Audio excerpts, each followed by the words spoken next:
안녕하세요.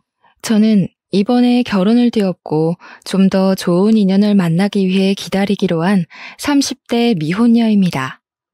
저는 이번 파혼을 통해서 사람을 판단하는 잣대는 다양하다고들 하지만 남을 함부로 판단하기 전에 스스로를 돌아볼 필요가 있지 않을까 깨달았어요. 개인적으로 사람들은 누구나 장단점이 있고 불가피한 장애를 가지고 살아간다고 봅니다. 예를 들면 정서적 장애, 신체적 장애, 성격 장애 등이 있을 수 있는데 그 중에서 세상 사람들이 가장 많이 굴복당하는 장애가 바로 정서적 장애가 아닌가 싶어요. 스스로의 마음에 장애가 생겨서 인생이 꼬여버리는 사람들 덜어 있지 않습니까? 모두가 그렇게 장애를 가지고 살면서도 꼭 눈에 보이는 장애만이 차별을 당해야 된다는 것이 저는 정말 속상하고 억울하고 슬픕니다. 제 친언니가 바로 신체적 장애를 가진 사람인데요. 저희 언니는 선천적으로 희귀병이 있어서 왼쪽 무릎 밑으로 다리가 절단되어 있습니다. 병명도 진짜 희한한 희귀병이었어요. 유가종 다발 혈관염이라는 병명을 들어본 사람이 몇이나 될까 싶네요. 남들에겐 생소한 이 병명이 제게는 너무도 익숙했습니다. 당연히 언니 때문에 수도 없이 검색해서 적응된 것입니다. 이름 모를 병명 때문에 언니는 왼쪽 발이 괴사하는 고통을 겪고 난 후에야 치료를 받을 수 있게 되었는데 희귀병이다 보니 병명 자체를 알아내는데 시간이 좀 소요되었거든요. 그래서 언니는 결국 다리를 잃어야 했고 그 때문에 10대 때부터 의족을 차고 다녔습니다. 저희에게 친부모님이 있었다면 이런 처지가 조금은 덜 슬펐을 텐데 부모님은 언니가 의족을 찬 날 지인이 상을 당해 같이 새벽 도로를 달리다가 역주행하는 차량에 부딪혀 그 자리에서 돌아가시고 말았습니다. 조부모님은 그런 저희를 가엾게 여겨 두 분 몸도 편치 않았을 텐데 불구하고 부모님 빈자리가 전혀 안 느끼게 키워주셨어요. 언니는 의족을 차고부터 자존감이 떨어져 학교도 안 가려고 했었는데 조부모님이 언니의 마음을 이해해줘서 고등학교 공부를 검정고시로 졸업할 수 있도록 도와주기까지 했습니다. 저는 그런 언니를 단 한 번도 부끄러워한 적이 없었어요. 언니가 저보다 불편한 조건을 가졌다고 해서 무시한 적도 없었습니다. 저는 오히려 언니를 존경했는데 그 이유가 언니는 검정고시를 올백으로 패스했을 만큼 성적이 우수했고 수능도 2등급 2개 빼고는 올 1등급을 맞았을 정도로 뛰어난 머리를 가진 사람이었거든요. 저희 집안에 서울대 사람이 있다는 것은 동네 잔치를 일으킬 정도로 경사였습니다. 그에 반해 저는 너무도 평범하고 건강하게 자란 일반 여학생에 불과했어요. 그래도 언니가 그렇게 공부를 잘하니까 저도 그나마 뒤따르게 되어 적당한 수준의 대학을 지원할 수 있게 된 겁니다. 언니 아니었으면 저 아마 저기 어디 이름 모를 전문대에 붙었을지도 모르겠네요. 수능을 대박치고 대학까지 명문대에 입학 가능했던 언니는 그 뒤로 점점 자존감을 되찾았고 부모님이 남긴 사망보험금을 등록금으로 대주겠다는 조부모님 말씀에 언니는 다시 사회 밖으로 발을 내딛게 되었습니다. 저는 언니랑 같은 대학을 가기엔 부족해서 2단계 낮은 대학을 다녔었어요. 그래도 언니를 많이 존경하고 좋아했던 저는 언니랑 같은 서울 지역이라 얼마나 좋았는지 모릅니다. 저는 주로 제 캠퍼스를 즐기기보단 언니 대학을 찾아가 언니랑 놀곤 했는데요. 거기서 바로 예비 신랑을 처음 만나게 된 거였어요. 예비 신랑은 언니와 같은 동아리를 다니는 사람이었고 언니랑 제법 친한 관계였습니다. 예비 신랑이 제게 먼저 눈길을 줬는데 그걸 언니가 알아채서 저랑 연결시켜준 인연이었죠. 저에겐 예비 신랑이 첫 연애였는데 예비 신랑이 너무 잘해줘서 군대도 기다리면서 대학 졸업하고 나서도 만났고 자연스레 결혼도 약속하게 되었습니다. 언니 덕분에 잘된 인연이기 때문에 언니의 은혜도 잊지 않고 챙겼어요. 저희 셋은 만나서 술도 한잔하면서 친목을 다졌죠. 정말 여기까진 딱 좋은 시나리오였습니다. 제가 생각해도 무난하고 편한 스토리였네요. 그런데 문제는 역시 저의 인적 사항을 불편해하는 어른들의 시선이었어요. 저희 조부모님은 당연히 예비 신랑을 반기며 예비 신랑을 위해서 남성 피로에 좋다는 백봉 오골개까지 사 먹였습니다. 그런데 예비 시댁의 태도는 저를 전혀 반기지 않는 분위기였어요. 제 기분을 상하게 하기 충분한 언행들이었죠. 결혼 인사를 드리러 예비 시댁을 방문한 날, 제게 거침없이 집안 배경과 가족관계, 인적사항 등을 묻던 예비 시부모가 아직도 잊히지 않아요. 내가 아들한테 미리 듣긴 했어요. 사돈 집안이 어떤지 알아보는 건 결혼 준비 과정의 중요한 문제니까 기분 상하지 말아요. 부모님이 안 계시다면서요? 네, 일찍 돌아가셔서 할아버지 할머니 손에 컸습니다. 친언니 한 명 있고요. 조부모님께서 정정하셔서 부모님 빈자리는 못 느끼고 자랐어요. 그래요. 그런데 친언니가 어디 안 좋다고 했던 것 같은데 일반 사람이랑 다르다면서요. 맞나요? 일반 사람이랑 다른 건 없고요. 희귀병을 앓아서 현재 다리가 좀 불편해요. 의족을 차고 다니는데 지금은 잘 적응해서 생활하는 데 불편한 건 없어요. 예비 시부모는 예비 신랑에게 미리 언지를 들었다면서 제게 마치 아무것도 몰랐던 것 마냥 다시 질문을 했어요. 탐탁지 않은 반응까지 대놓고 드러내는 거 아니겠습니까? 제 배경을 안 잊고 하는 것이 표정에서 고스란히 느껴지는데 얼마나 우라가 치밀던지. 살면서 제 친언니가 다리 불편한 사람이라고 말을 해주면 사람들은 딱 3가지로 나뉘어 반응을 해주었는데요. 동정을 표하거나 불쾌해하거나 호의를 베풀거나 이렇게 세 부류가 도드라지게 보이더라고요. 그런데 예비 시부모는 저희 친언니에 대해서 가장 최악인 불쾌감을 표현하고 있었습니다. 그것도 제 앞에서 대놓고요. 이건 저를 무시하는 것 아닌가요? 쉽게는 못 살았겠네. 아무리 지금 적응 잘해서 살고 있다지만 적응 기간이 있었을 것 아니에요. 게다가 희귀병이면 보통 근성으로 치료를 버틴 게 아닐 텐데 고집이 좀 있겠어요? 고집이요? 무슨 논리인지 이해는 잘 안 되지만 끈기 있게 신념을 밀어붙이는 걸 말씀하시는 거라면 맞아요. 우리 언니가 근성 하나는 정말 대단해요. 언니는 언니가 원하는 꿈 다 이루며 살고 있거든요. 제가 제일 존경하는 사람이 저희 친언니예요. 맞아. 엄마, 내가 얘 언니랑 동기였잖아. 같은 동아리 했었는데 그때 나도 얘 언니한테 배운 거 많았어. 뭐 장애인 전형으로 간 거겠지. 장애인 혜택이 워낙 사회에서 유리한 카드로 쓰이니까 너랑 동등한 조건으로 경쟁했다면 모르는 일인 거 아니니? 내가 듣기로는 특수 전형이 커트라인 조금 낮은 걸로 안다. 엄마, 말이 너무 무례하다.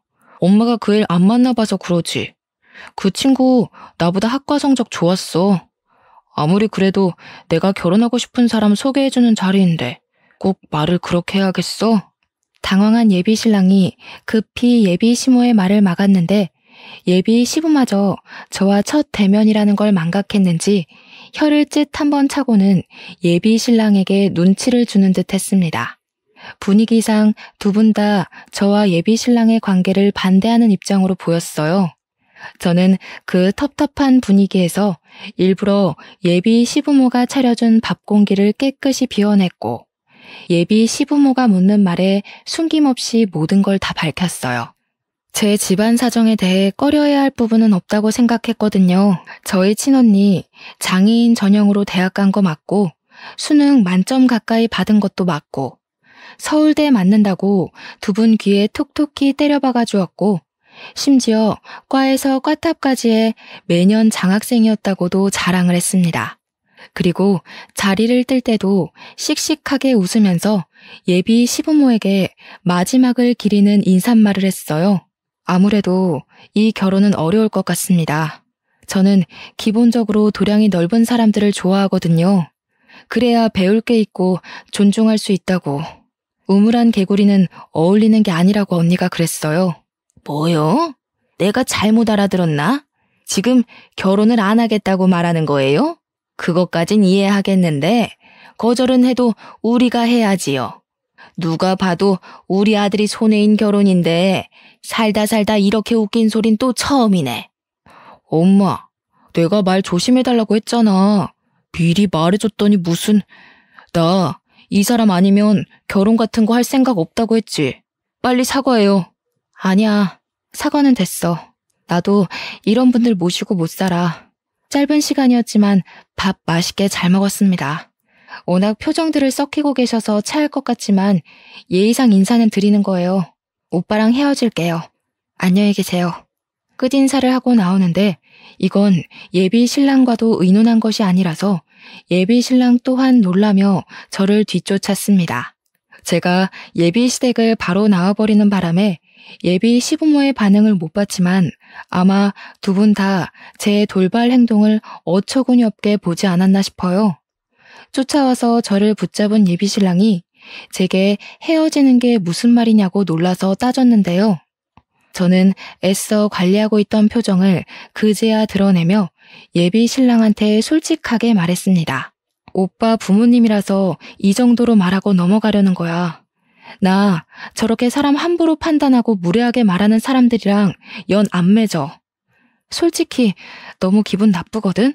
당장 무릎 꿇리고 사과시키고 싶은 거 오빠 봐서 참은 거라고. 알았어. 알아. 우리 엄마 아빠가 실수했어. 내가 사과할게. 엄마 아빠는 정말 잘 몰라서 그랬던 거야. 내가 가서 더 제대로 설명하면 돼. 이것 때문에 헤어지는 건 말이 안 되잖아. 잘 몰라서 그랬다. 잘 모르면 함부로 얘기해도 돼? 오빠가 이미 언지를 줬는데도 저렇게밖에 말을 못하는 사람들이라면 나 더 볼 필요 없다고 봐. 가서 또 그런 모욕 듣고 있을 생각도 없고 가능성도 만들고 싶지 않다고. 그날 저는 예비 신랑과 처음으로 연락을 하지 않고 잠수를 한 일주일 탔습니다. 그러니 예비 신랑이 친언니한테 자꾸 연락을 했나 봐요. 언니가 틈만 나면 제 방을 찾아와 노크를 했는데 그때마다 예비 신랑 입장을 대신 대변해 주더라고요. 그러면서 예비 시부모 입장에서는 며느리 될 집안에 몸 불편한 사람이 있다는 걸 좀 못마땅해 할 수도 있다고 이해를 해주는 거 아니겠습니까? 저는 제가 예비 시댁 인사 가서 친언니 모욕을 들었다는 걸 언니한테만큼은 알리고 싶지 않았거든요. 그것만으로 이미 속상한데 어쩔 수 없이 알게 된 언니는 정작 저를 위해 자신을 향한 손가락질을 이해하고 넘기려고 하잖아요. 저는 그게 너무 화가 나더라고요. 그래서 저는 괜히 언니한테 화살을 돌리면서 예비 신랑 얘기할 거면 문 안 열어주겠다고 내쫓기까지 했습니다. 그렇게 일주일이 더 흐르고 예비 신랑은 제가 다니는 회사까지 찾아와 저를 붙잡았어요. 명확히 따지자면 저는 예비 신랑이 싫은 게 아니라 예비 시부모가 싫은 건데요. 그래서 굳이 저를 찾아온 예비 신랑과 대화의 시간을 피하진 않았습니다. 예비 신랑 하는 말이 상견례랑 결혼식 때만 예비 시부모 만나면 그 뒤에는 예비 시부모와 절대 연닿는 일 없게 하겠다고 제게 허황된 다짐을 했어요.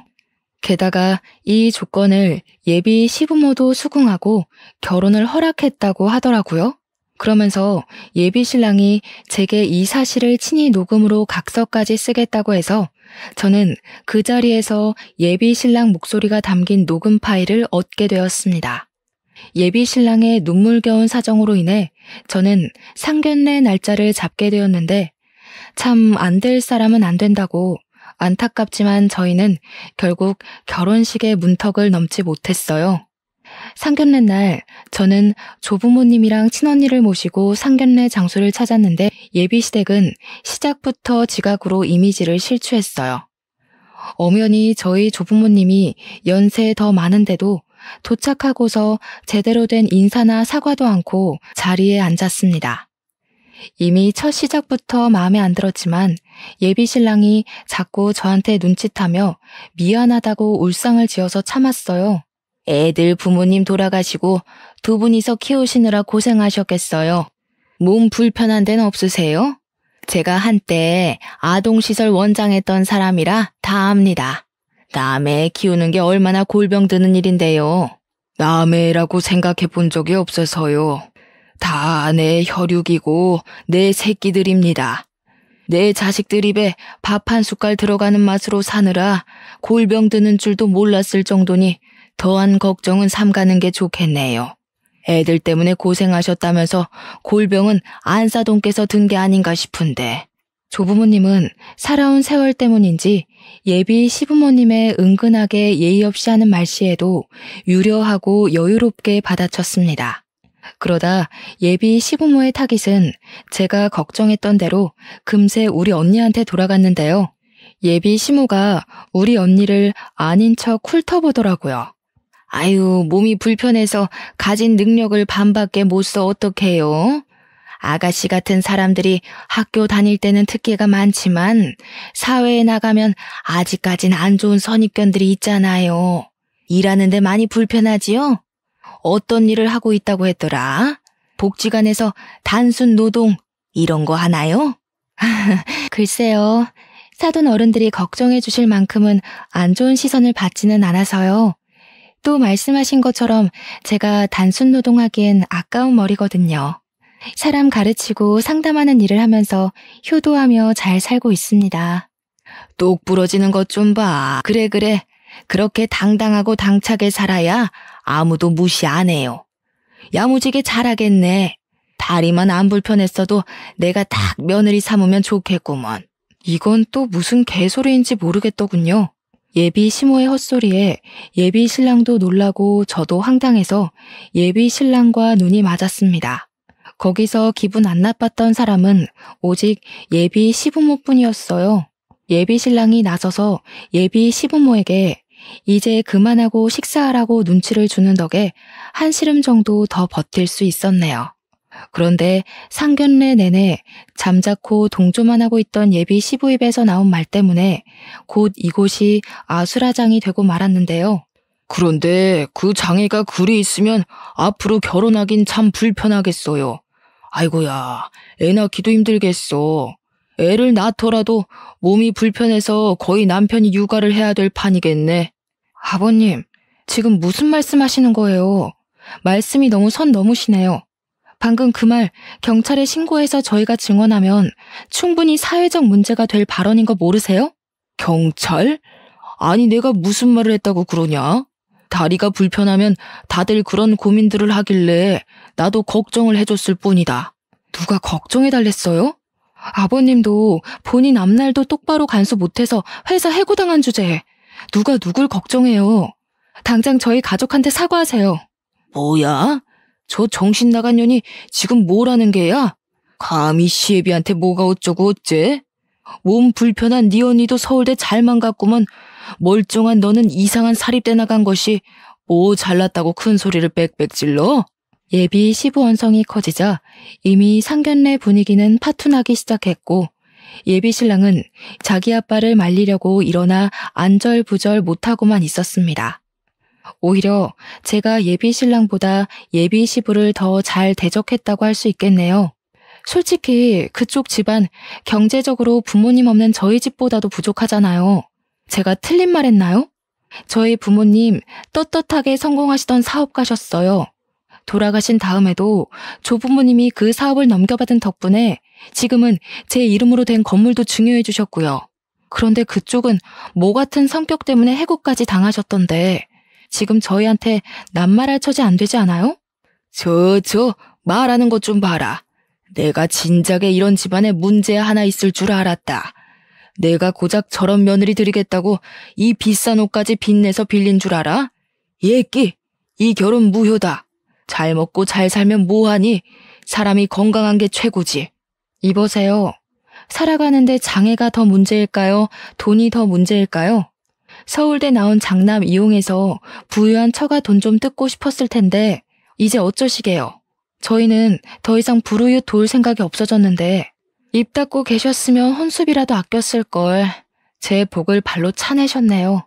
제 말에 예비 시부가 자리에서 벌떡 일어나자 눈에 뵈는 거 없던 저도 따라서 일어났고 그때부터 모든 게 제대로 꼬여버렸습니다. 저는 무섭게 다가오는 예비 시부에게 밥상 위에 있는 생양파를 집어다 얼굴에 냅다 뭉개버렸어요. 그러자 예비 시부가 눈이 매워 소리를 꽥 질렀는데 여기서 예비 신랑 행동이 웃깁니다. 예비 신랑이 1초 전까지만 해도 저와 결혼이 엎어질까봐 전전긍긍하면서 예비 시부를 말렸거든요. 그런데 예비 시부가 양파즙 공격을 당하니까 갑자기 얼굴색 돌변해서 저한테 쌍욕하며 힘으로 밀어버리더라고요. 예비 신랑이 저한테 손찌검을 했다는 것에 놀란 제가 벙쪄 있었는데 그때 저희 언니가 나서서 예비 신랑의 귀싸대기를 보기 좋게 날렸습니다. 내가 이런 더럽고 추잡한 인간을 동생한테 소개해줬다니 동생한테 미안해서 고개를 들 수가 없네. 내 동생한테 욕했니? 감히 손댔어? 우리 전공업계가 입소문 잘 타는 거 알지? 네 앞길 시작도 못하게 내가 막아줄까?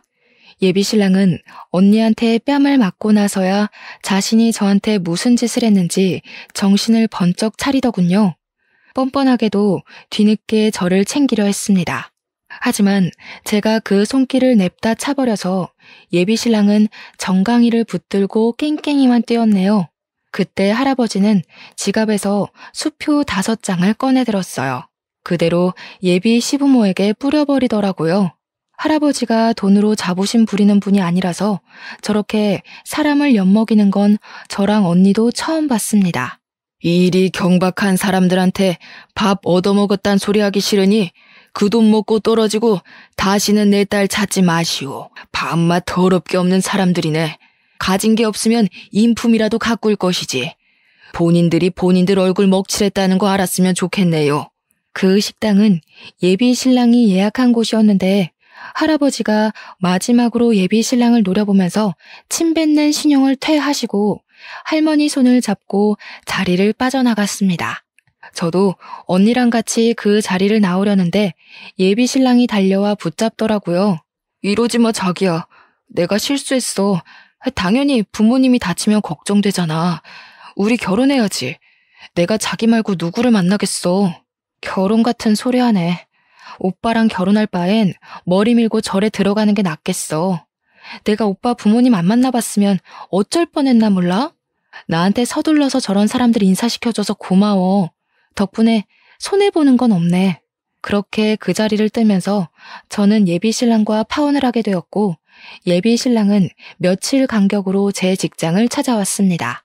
지긋지긋해서 한 번만 더 쫓아오면 접근금지 신청 낼 거라고 으름장을 놓았더니 다행히 그 뒤부터는 나타나지 않더라고요. 그래서 그냥 이대로 깔끔하게 마무리되는 줄 알았습니다. 그랬다면 제 기억에서 빨리 잊혀지고 좋았을 텐데 아쉽게도 그들을 또 한 번 마주친 적이 있었는데요. 저희 언니는 서울대를 졸업하고 대학원까지 다니면서 장애인 면접학원의 대표 원장으로 있는데요. 그러니까 여전히 공부하면서 꾸준히 돈까지 버는 성실한 사람이라는 거죠. 그래서 언니 면접학원이 꽤 입지가 알려진 편이었습니다. 규모도 4층짜리 건물로 컸거든요. 인기 많은 학원이라는 게 참 자랑스러웠는데 학원의 높은 인지도 때문에 시가 사람을 다시 보게 될 줄은 몰랐네요. 언니 면접학원에 예비 시모가 등장했는데 웬 젊은 청년 하나랑 같이 찾아왔다고 하더라고요. 제가 먼저 마주친 건 아니었고 언니가 전화를 해줘서 알았습니다. 언니 말이 예비 시모가 언니를 알아보지 못해서 얼굴 보고 상담을 하는데도 계속 원장님 거리며 알랑방귀를 뀌었다고 하더군요. 원장님, 우리 막내 아들인데 잘 좀 부탁드려요. 강남에서 제일 유명한 학원이라고 들었어요. 취업률 100% 보장이라고 소문이 자자하더라고요.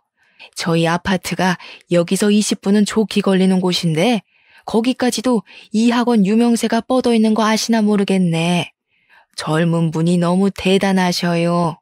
언니가 일찍 예비 시모 얼굴을 똑똑히 기억해서 제게 곧장 연락을 넣어줬기 때문에 제가 언니 학원에 빨리 찾아갈 수 있었는데요. 한참 상담 도중에 제가 원장실을 박차고 들어가니까 예비 시모가 처음에 놀라더니 나중에는 저를 알아보시고 삿대질을 했습니다. 네가 여긴 어쩐 일이니? 아, 너도 소문 듣고 너희 언니 등록해주러 왔나 보구나? 그럼 그렇지. 서울대 나오면 뭐하니? 그렇게 불편한 몸을 받아주는 기업들이 어디 있다고. 네 사정은 알겠는데 상담 순서 좀 지켜주겠니? 원장님, 이 사람 됨됨이가 안 되는 인간이에요. 제가 아는 사람인데 저 믿으시고 이런 사람 받지 마세요. 참나 웃겨서 못 들어주겠네. 죄송해서 어쩌죠? 저희 언니 학원엔 블랙리스트가 있어요. 아쉽지만 아줌마가 그 블랙리스트라서 나가주셔야겠는데요. 아무리 노안이 왔다지만 면전에 대고 모욕까지 줘놓고 기억을 못할 줄은 몰랐네요. 이 아가씨가 무슨 소리를 하는 거래? 방금 언니 학원이라 그랬니? 여기 이 원장님이 네 언니라도 된다는 거야? 말도 안 되는 소리 좀 작작해라. 100마디 말보다는 한 번의 행동이 강력하다고 친언니가 저를 대신해서 예비 시모의 바락 앞에다 대고 자랑스럽게 의족을 보여주었습니다. 그러자 언니 다리를 본 예비 시모는 얼음장처럼 몸이 굳더니 금방 사색이 된 채로 상황 파악에 들어갔어요. 같이 온 막내 아들한테는 정말 잔인하고 미안한 일이지만 저는 그 아들한테 예비 시모의 실체를 밝힐 수밖에 없었습니다. 제가 예비 신랑과 상견례했던 예비 신부라는 것도 알려주었고 그 약혼이 어떻게 파혼이 되었는지 또한 낱낱이 고백했어요. 그랬더니 그 아들이 자기 엄마를 벌레 보듯 노려보더라고요. 예비 시모는 아들한테 해명하다가도 저희 자매를 상대하기 바쁘니 혼자서 정신이 없었습니다. 그 순간 예비 시부의 코를 같이 눌러줄 수 없어서 아쉬웠네요. 그리고 예비 시모 막내 아들은 제가 만났던 적이 없던 존재였습니다. 예비 신랑한테 동생이 2명 있다는 사실만 알고 있었어요. 상견례는 굳이 바쁜 사람들 불러서 크게 하고 싶지 않아 필수 참석인만 만나는 걸로 해서 더더욱 예비 도련님들을 본 적이 없었는데요. 그러니까 저에게 막내 도련님 될 뻔했던 그는 이제 대학교를 졸업하는 군번이었는데 오토바이를 타다가 큰 사고를 당해서 팔 한쪽과 다리 한쪽을 다친 상태더라고요. 최대한 빨리 응급처치를 했고 수술을 시도했음에도 불구하고 복구에 실패해서 그만 절단하고 말았다고 합니다. 저희 언니보다 더한 장애 등급을 받게 된 거였죠. 저희 집안에 몸 불편한 사람 있다고 욕하던 시모 입장에선 피 같은 자식이 저희 언니보다 더한 꼴이 된 셈이니 아마 억장이 꽤나 무너졌을 겁니다. 몸 불편한 사람만 보면 바로 사회적 낙인이 찍어버리는 예비 시모 성격이 어디 개과했겠습니까? 자기 자식이니 속으로만 진심을 삭힐 뿐 벌써 남몰래 자기 이미지의 오점이라고 생각했을지도 모르겠네요. 예비 시모가 평소에 얼마나 장애인을 싫어했는지 제가 너무나도 잘 아니까 예비 시모에게 닥친 처지가 그저 천벌받은 것처럼 고소했습니다. 역시 예비 시모 같은 사람은 역지사지가 되어야 소통이 되는 것 같네요. 그래도 자기 아들이 도태되지 않게 어떻게든 사회 일원으로 만들어보려고 우리 언니 학원을 찾아온 것 같은데 아마 그것도 아들을 위해서라기보단 자기가 주위에서 받을 시선과 뒷말 때문에 길을 쓰고 학원을 알아보는 게 아닌가 싶습니다. 진작에 하늘이 무서운 줄 알고 행동을 삼갔다면 자기 아들한테 그리 추한 꼴을 안 당했을 거 아닙니까? 이런 걸 자업자득이라고 하겠죠. 말씨름을 하던 도중 갑자기 불현듯 상견례 때 일이 떠오르더라고요. 예비 시부모가 저희 언니한테 그렇게 불편한 몸으로는 며느리 노릇 힘들겠다든지 애를 낳더라도 남편이 다 먹여 살려야겠다든지 그런 막말을 했다고 했잖아요. 제가 남자 하나 잘못 알아본 탓인데 제 친언니까지 모욕을 당했단 것이 그동안 마음 한편에 응어리로 남아 있었는데요. 그 정신없던 상견례에서 제가 차마 말 못해 후회했던 발언들까지 분수 터지듯 무섭게도 나와버렸지 뭡니까. 아줌마, 천벌 제대로 받으셨네요? 아니, 아줌마가 아니라 아들이 천벌을 받았다고 해야 되나? 그쪽이 우리 언니한테 다리 한쪽 없어서 애는 낳을 수 있겠냐, 밥은 벌어먹을 수 있겠냐며 덜 떨어진 생각으로 입 놀렸던 게 어제일같이 아주 생생해요. 그런데 당신 아드님이 더한 처지를 겪으셨네요? 당신 아들한테도 저희 언니한테 나불거렸던 것처럼 해보세요. 사회에서 낙오될 거라고 짓거려보라고요. 그 입 다물지 못해? 좀생이같이 지난 일 담아두고 있는 게 뭐 자랑이라고 어른한테 대드니? 나는 너희한테 무슨 말을 했는지 기억 못한다. 그냥 흘리듯 한 소리를 너희들이 속 좁아서 그렇게 꼬아들었겠지. 그렇구나. 그쪽 아들도 우리가 꼬아들었다고 생각을 할지 모르겠네요. 아들은 알아요? 자기 엄마가 장애인을 가족으로 두는 걸 얼마나 치욕스럽게 생각하는지? 하늘이 당신한테 참 실망을 많이 했나 봐요. 저는 그쪽 아들이 그렇게 된 게 자기 엄마가 응당 받아야 될 천벌을 대신 받은 것처럼 느껴지는데, 안 그래요? 닥치지 못해? 됐다. 내가 이 학원을 등록을 안 하고 말지. 여기저기 널린 게 장애인 학원이더라. 너희 학원이 이름 좀 났다고 해서 얼마나 잘났나 드러나 보려 했더니 도통 구린내가 나서야 원. 황급히 도망치려던 예비 시모가 자기 아들을 부축하려고 붙잡았는데요. 그 순간 무슨 일이 벌어졌는지 아시나요? 들어올 때만 해도 예비 시모 손을 꼭 잡고 들어왔다던 아들이 예비 시모 손길을 확 내쳐버리더라고요. 예비 시모는 놀라서 잠깐 행동을 굳혔습니다. 원장실까지 오면서 지나쳤던 수많은 수강생들 보고 나는 저런 사람들이랑 다르다고 얘기한 것도 전부 몸 불편한 사람들을 무시해서 그런 거였어? 엄마도 엄마 아들이 이렇게 된 거 부정하고 싶은 거지? 내가 창피한 거 아니야? 아니야. 그런 거 아니야, 아들. 엄마는 네가 얼마나 훌륭한 사람인지 아는데 네가 다치면서 용기를 잃었을까 봐 걱정돼서 그런 말 했던 거야. 내 자식인데 창피하긴 뭐가 창피해. 그러게 평소에 마음 좀 곱게 쓰셨어야지. 앞으로 아드님 앞길은 당신이 다 망치게 될 거야. 세상에 정상 비정상으로 나뉘는 사람이 없다는 걸 이젠 이해하시겠어요? 가슴 아프게 아드님까지 비정상으로 보는 건 아니길 바랄게요.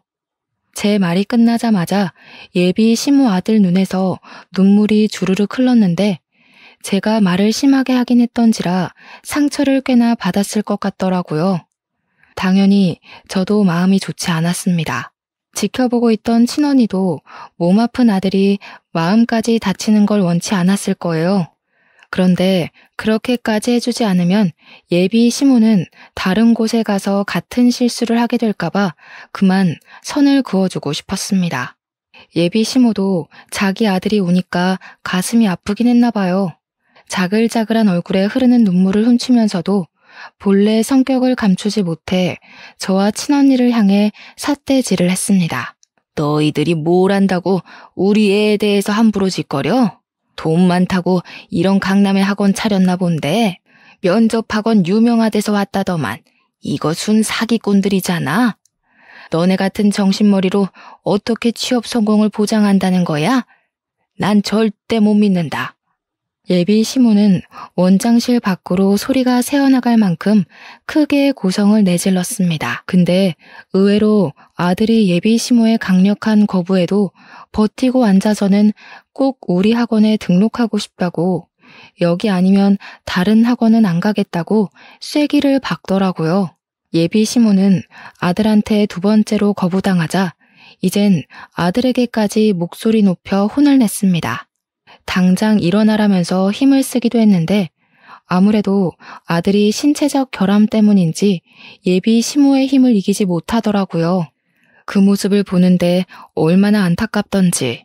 예비 시모는 자기 아들한테 눈총을 받는 와중에도 저희에게 고개 빳빳이 들며 자신의 잘못을 모르는 태도를 보였습니다. 싹싹 빌어도 모자랄 판에 상황 판단력이 얼마나 낮으면 우리한테 큰 소리를 치는 건지 모르겠네요. 아무튼 아무리 봐도 자존심만 세고 지능이 덜 떨어진 아줌마임은 확실한 듯 합니다. 지켜보던 친언니 또한 예비 시모의 막무가내 행동을 더는 듣고만 있을 수가 없었나 봐요. 자기 아들을 잡아당기는 예비 시모에게 친언니가 따끔한 소리를 해줬는데요. 저는 살아온 날에서 절반을 희귀병으로 고통받다가 다리를 잃었어요. 장애인이라는 타이틀에 제 존재가 가둬지는 느낌도 많이 받았고요. 열심히 공부해서 서울대 나와봤자 장애가 있다고 한다면 다들 그 편협한 시선으로 저를 판단하곤 하더라고요. 그쪽처럼 말이에요. 예비 시모가 친언니의 말을 무시하고 자기 아들을 무작정 데리고 나가려고만 했는데 오히려 아들이 알아서 버텨주면서 친언니의 말을 집중해서 들었습니다. 그런데 그거 알아요? 나와 달리 당신 아들은 하루아침에 신체 일부를 잃었어요. 당신 아들은 나보다 수천 배는 더 힘들 거란 얘기예요. 아드님은 일반인으로 살아온 기억이 훨씬 생생할 거고 앞으로는 온전한 두 다리로 땅을 걸었던 기억들을 꿈속에만 느껴야 하니까요. 거기서 오는 고통을 당신은 죽었다 깨어나도 모르겠죠. 아주 저주를 할 생각인 거니? 자매가 둘이서 쌍으로 사람 잘도 갈고 마는구나. 내 아들 힘든 거 내가 왜 몰라? 20여 년을 넘게 내가 끼고 살았어. 누구보다 내가 제일 잘 이해하고 잘 알아준다고. 내가 당신 아들을 수강생으로 받지 않는 이날을 똑똑히 기억했으면 좋겠어요. 당신이 나한테 상견례 날 보여준 그 수치심을 그쪽 아들이 대신해서 100% 다 느껴봤으면 하거든요. 그러면 덩달아 아줌마도 느끼는 게 있지 않겠어요? 그리고 마지막으로 원장으로서 조언 하나만 할게요. 아들 살리고 싶으면 당신 먼저 정신치료 받으세요. 부모가 그 모양인데 자식이 바르게 살길 바라는 건 욕심입니다. 차분한 친언니의 반박에 예비 시모는 그제야 자기 아들을 붙잡고 있던 손에 힘을 풀었습니다. 갑자기 태세 전환하더니 제게 다가와 손을 잡고 불쌍한 표정으로 말하더군요. 내가 이리 부탁한다. 그래도 한때 우리 아들 사랑했잖니. 그때의 인정을 생각해서라도 우리 막내 한 번만 봐줘. 불쌍한 내 아들 어미 잘못 만나서 이렇게 고생하는 꼴 못 본다. 제발 부탁이야. 내가 첫째한테 잘 얘기해서 너랑 다시 결혼할 수 있게 자리 마련해 볼게. 그러니까. 예비 시모의 말이 너무 가소로워서 저도 모르게 웃음이 하하 터져버렸습니다.